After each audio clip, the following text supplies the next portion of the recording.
अब ये wind turbine से बिजली कैसे बनाया जाता है, इसमें दो चीजें समझना ज्यादा जरूरी है। पहला कि ये विंड टरबाइन बनता कैसे, और दूसरा ये विंड टरबाइन काम कैसे करता है, क्योंकि इसमें दोनों चैलेंजिंग काम है। इसे उतनी ऊंचाई पर बनाना, जितना ऊंचाई कुतुब मीनार की है ना, उससे ज्यादा ही ऊंचाई ये होते हैं सब, ये विंड टरबाइन। तो इसको बनाने के लिए कई सारे इंस्ट्रूमेंट्स की जरूरत होती है, जिसमें सबसे पहला होता है इसका बेस फाउंडेशन, जिसे हम टावर कहते हैं। इस टावर को हम लोग कई शेप में, कई सेक्शंस में बनाते हैं, जैसे टुकड़े टुकड़े में रख के इसके ऊपर ऐसे और उसे कस दिया जाता है, जिससे कि ये बन सके। जैसे आप देख रहे हैं एक पूरा सॉलिड नहीं रहता, उतना सॉलिड हो जाएगा तो फिर इसे बनाने में काफी ज्यादा कंक्रीट लगेंगे और बहुत ज्यादा वेट बढ़ जाएगा। इसको खोखला रखने से एक और फायदा क्या होता है कि इसके अंदर से जो ऊपर से बिजली है उसे केबल द्वारा नीचे आराम से लाया जा सकता है। अगर खोखला नहीं रहता तो बाहर से लाना रहता, अंदर से आता है, इसलिए केबल सुरक्षित रहता है। दूसरा, अंदर हम सीढ़ी बना देते हैं। सीढ़ी से क्या होता है कि अगर इसके हब में कोई प्रॉब्लम आती है ऊपर, तो अंदर ही अंदर सीढ़ी द्वारा हम लोग जा सकते हैं, नीचे से एक रास्ता देकर, एक फाटक देकर। तो ये इसका भाग होता है टावर। ये डिपेंड करता है कि ऊंचाई कितनी है। अगर पहाड़ पे ऊंचे जैसे टावर दिखेगा ना, टावर अगर किसी के घर पे बना देते हैं तो कम ही ऊंचा रहता है, जमीन से बनाना है तो ज्यादा ऊंचा रहता है। ये 80 से 100 फीट तक ऊंचे होते हैं। ये टावर डिपेंड करता है कि एरिया कैसा है।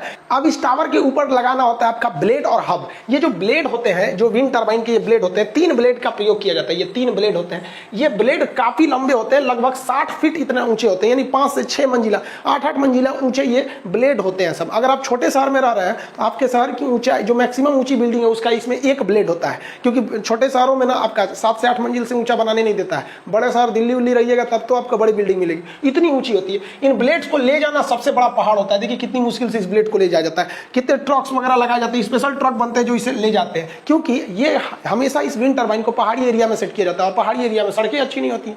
ये ब्लेड्स जो होते हैं इनको जहां लगाया जाता है उसको हम लोग बोलते हैं रोटर। इसे कई लोग रोटर हब भी बोलते हैं, टेक्निकल भाषा में इसे रोटर हब कहा जाता है। तो जहां ये सेट होते हैं इसे कहते हैं रोटर हब। तो जिसे हम कंप्लीट कलर कर दिए हैं, ये हो गया रोटर हब। और इसमें लगा हुआ है आपका ब्लेड्स लगे हुए हैं। ये ब्लेड घूमेंगे तो क्या होगा, बिजली बनेगा। लेकिन इस ब्लेड के सामने एक समस्या, ब्लेड धीमे घूमते हैं, कभी हवा आएगी, कभी तेज आएगी, कभी हवा का डायरेक्शन बदल जाएगा। ये सब चीजें भी इसमें बहुत ज्यादा मायने रखती है। इस ब्लेड को सेट करने के लिए 2 अलग अलग तरीके आते हैं। एक होता है कि आप इसका पहले ये वाला पोर्शन को आपको पूरा नेकल का पार्ट जो होता है पीछे का, इसको लगा लीजिए और इसमें एक रोटर हब लगा दीजिए। उसमें एक एक ब्लेड को ऐसे क्रेन से ले आके फिट कीजिए। और नहीं तो दूसरा तरीका होता है कि आपने टावर को खड़ा कर दिया, ये टावर हो गया। जो इसका सबसे पूरी मशीन होती है, उस मशीन को हम लोग रखते हैं जिस बॉडी के अंदर, उसे हम लोग नेकल्स कहते हैं। इसमें क्या किए, इसको आप खड़ा कर लिए और जमीन पर आपने रोटर हब लगा दिया और इसमें तीनों ब्लेडों को जोड़ दिया और एक साथ हैवी क्रेन ले आके इसको कस सकते हैं। तो ये कई टाइप से होते हैं, इस पे असेंबली होता है, डिपेंड करता है कितना वेट है, एरिया कैसा, उस हिसाब से इसे बनाया जाता है। इसका जो सबसे मेन पार्ट होता है वो इसका नेकल वाला पार्ट होता है।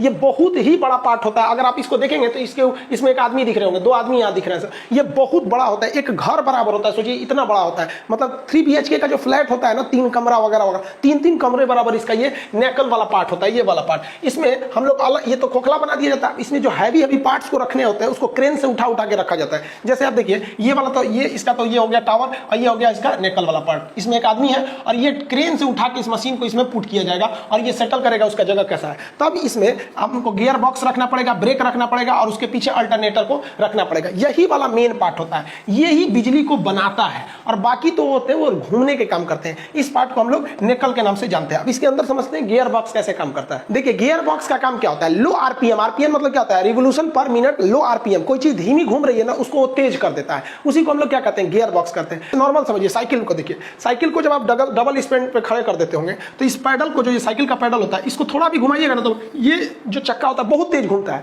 अगर आप इसे एक बार घुमा देंगे ना तो इसे 15 से 20 बार घूमेगा, यानी इसका 1:20 का रेशियो रहता है। एक बार अगर आप इसको घुमा दिए तो वो 20 बार इसको घुमा देगा। और वही अगर चेन उतर जाएगा या अच्छा से काम नहीं करेगा, जाम चलेगा, तो जो बार इसको घुमाइएगा उतने बार ये चक्का घूमता है। तो कहते हैं बड़ी जाम चल रहा है, तो इसका सर्विसिंग किया जाता है यहाँ पर। तो वही काम करता है इसमें गियर बॉक्स। जैसे ये तो रोटर है, इसमें लगे रहेंगे ब्लेड, तो ये तो बाहर का हिस्सा, इसमें ब्लेड लग जाएंगे। कई तो ब्लेड लगा दीजिए, यहाँ मैं ब्लेड लगा दे रहे हैं समझने के लिए। इसके पीछे ये साफ्ट होता है, साफ्ट उसे कहते हैं जो घूमने वाला रॉड होता है। ये साफ्ट ये जुड़ा होता है इस गियर बॉक्स से। गियर बॉक्स वही काम करता है जो साइकिल का ये पैडल काम करता है। यानी अगर ये जितना घूमेगा उसकी स्पीड को ये बढ़ा देता है, आरपीएम बढ़ा देता है। इसका जो रेशियो होता है 1:90 का रहता है।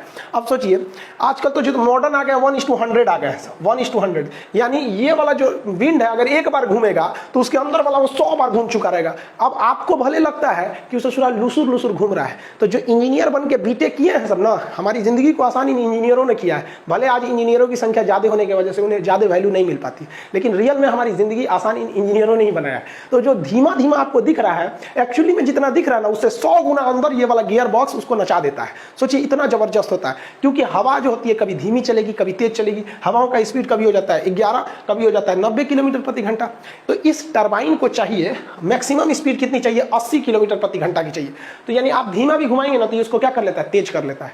लेकिन आंधी में तो ससुराई ऑलरेडी तेज हो जाता है। तो इसमें एक ब्रेकिंग सिस्टम लगा होता है, साइड में एक ब्रेकिंग सिस्टम लगा होता है, जो ओवर स्पीड होने पर उसको क्या करता है? ब्लेड को थोड़ा सा ये गियर बॉक्स में से स्पीड को घटा देता है। यानी इसके अंदर जो स्पीड जा रही है वो डिपेंड नहीं करता है कि बाहर हवा कितनी तेज चल रही है या ब्लेड कितना तेज घूम रहा है। अंदर का जो गियर होता है वो डिसाइड कर लेता है। आप भी गाड़ी चलाते होंगे तो स्पीड बढ़ाना होता है तो क्या करते हैं? गियर से हटते हैं। हाँ, अरे गियर चेंज करते हैं, 4 के गियर में लगे तो नहीं, उतने हटिएगा तो बहुत तेज भाग जाता है। तो गियर बॉक्स जो होता है आरपीएम को बढ़ाने घटाने का काम करता है, जबकि ब्रेकिंग सिस्टम जो होते हैं वो क्या करता है? ओवर स्पीड में इसके ब्लेड्स की गति को थोड़ा सा धीमा कर देता है ब्रेक लगाकर। इस तरह से जब गियर बॉक्स के पीछे का जो शाफ्ट लगा है ये है आपका जनरेटर, इसे अल्टरनेटर भी कहिए या जनरेटर कहिए, ये घूमेगा। आपको पता है कि इसके बाहर में एक मैग्नेट है और अंदर एक छोटा सा मैग्नेट है। इस छोटे मैग्नेट में ये शाफ्ट जुड़ा हुआ है। छोटा मैग्नेट घूमेगा तो इसमें इंडक्शन के फ्लक्स उत्पन्न होंगे और बिजली पैदा हो जाएगा। तो पीछे का ये अल्टरनेटर जो है ये क्या बना देता है? बिजली बना देता है। तो यहाँ पर ये बिजली बनकर कंप्लीट हो जाती है। इस बिजली को अब बस क्या करना है, यहाँ जो बिजली बनी हुई है इसे हमको केबल्स की मदद से नीचे भेज देना है। ऊपर बिजली बन गई, लेकिन यहाँ एक समस्या आती है। हवाओं का जो डायरेक्शन होता है कभी बदल जाता है, कभी पश्चिम से बहने लगता है, कभी पूरब से बहने लगता है। स्पीड को तो हमने गियर बॉक्स से मैनेज कर लिया कि स्पीड कम आएगा तो गियर बॉक्स उसको 90 से 100 गुना बढ़ा देता है, और अगर स्पीड बढ़ गया तो क्या होता है? ब्रेकिंग सिस्टम स्पीड को कम कर देता है। तो स्पीड का प्रॉब्लम खत्म हो गया। अब प्रॉब्लम आ गई है डायरेक्शन का। तो डायरेक्शन को मैनेज करने के लिए जो इसका नेकल वाला पोर्शन होता है, ये पोर्शन नेकल कहते हैं इसे, इसके पीछे हमारा एनीमोमीटर लगा होता है। आप इसे देख रहे होंगे इस तरह से एनीमोमीटर लगा होता है। ये एनीमोमीटर हवाओं के डायरेक्शन को देखता है। आप देखते होंगे हवाओं की गति को नापने वाला एनीमोमीटर लगा होता है। इस डायरेक्शन में इस तरह से कटोरी बनी रहते हैं सर, एनीमोमीटर। ये एनीमोमीटर हवाओं के डायरेक्शन को देखता है और इस हिसाब से इसके पूरे ये गर्दन को, ये ऊपर वाला जितना पोर्शन है ना, नेकल वाला पोर्शन, इस पूरे गर्दन को ये घुमा देता है। पूरे के पूरे गर्दने को घुमा देता है। तो ये जहां से घूमता है ये नीचे वाला पोर्शन, इसको हम लोग कहते हैं यॉ। इसे क्या कहते हैं? यॉ। और घूमने को यॉइंग कहते हैं। अंग्रेजी में आईएनजी लगा देंगे तो मतलब समझिए काम हो रहा है। जैसे डांस, आईएनजी लगा देंगे, डांसिंग माने नचिए रहा है, ईटिंग, गोइंग माने चालू है, आईएनजी माने चालू है। तो इसे यॉ कहा जाता है, घुमा देता है तो यॉइंग कहते हैं। तो विंड टरबाइन में यॉइंग बहुत जरूरी है। यॉइंग जो होता है इस नेकल वाले पार्ट से और टावर के बीच में यहीं पे यॉ कर जाता है। यॉ करने से पूरा समझिए तो इसका गर्दन घूम जाता है ऐसे से ये डायरेक्शन से। तो जिस डायरेक्शन में हवा आएगा, ऊपर स्थित इसका जो एनीमोमीटर है, ये वाला एनीमोमीटर बता देगा कि भैया हवा का डायरेक्शन इधर है, तो टावर वैसे ही खड़ा रहेगा। ऊपर का जितना सेक्शन देख रहे हैं ये वाला पूरा का पूरा पोर्शन ये घूम जाएगा हवाओं के डायरेक्शन में और खूब बेहतरीन ढंग से ये नचेगा। इसलिए डायरेक्शन कुछ भी हो, स्पीड कुछ भी हो, ये आराम से घूम सकता है। इसको बस हवा चाहिए, इसलिए इसे समुद्र के किनारे या पहाड़ी एरिया में सेट करते हैं। इसे सेट करना काफी कॉस्टली होता है। देख रहे हैं कितना तामझाम है। और एक दो नहीं लगाया जाता है, 200-300 लगा दिया जाता है ताकि इससे बिजली पैदा हो। अब इससे बिजली क्या होगा? पीछे के अल्टरनेटर में बिजली पैदा हो जाएगी। अब ये जो बिजली पैदा हुई है यहाँ पर, इसे केबल्स की मदद से देखिए नीचे लाया जाता है। केबल्स की मदद से नीचे लाया जाता है। और जब ये टावर से नीचे आ जाते हैं तो नीचे एक जनरेटर होता है जो इसके ट्रांसफार्मर होता है जो इसके वोल्टेज को बढ़ा देता है। अब ये जितने भी टावर हैं सब अपनी बिजली को नीचे भेज देते हैं सब, और एक मेन केबल से मदद से इसे हम लोग भेज देते हैं पावर सब स्टेशन में। सब स्टेशन में इस बिजली को कनेक्ट करके इसे बिजली ग्रिड पर भेज दिया जाता है। आपको एक वीडियो में हम बिजली का ग्रिड बता चुके हैं, डिस्ट्रीब्यूशन लाइन समझा चुके हैं, सब स्टेशन का कंप्लीट चीज समझा दिए हैं। साथ ये भी बता दिए थे कि कोयले से बिजली कैसे बनती है, बॉयलर की मदद से। यहां आप देख लिए कि कैसे बिजली इसके मदद से बनती है। वोल्टेज फ्लक्चुएट ही नहीं करेगा क्योंकि जो गियर है वो स्पीड सेम रखता है, इसलिए बिजली भी सेम आती है। अगर वोल्टेज कम भी ज्यादा हुआ तो नीचे में क्या लगा हुआ है? ट्रांसफार्मर। और यहां जाइएगा तो यहाँ पे भी ऑलरेडी ट्रांसफार्मर लगा रहेगा, मतलब सेम फ्रीक्वेंसी पर आपको ग्रिड पर लगाकर भेज दिया जाता है। और इस प्रकार हम लोग विंड टरबाइन की मदद से बिजली बना लेते हैं।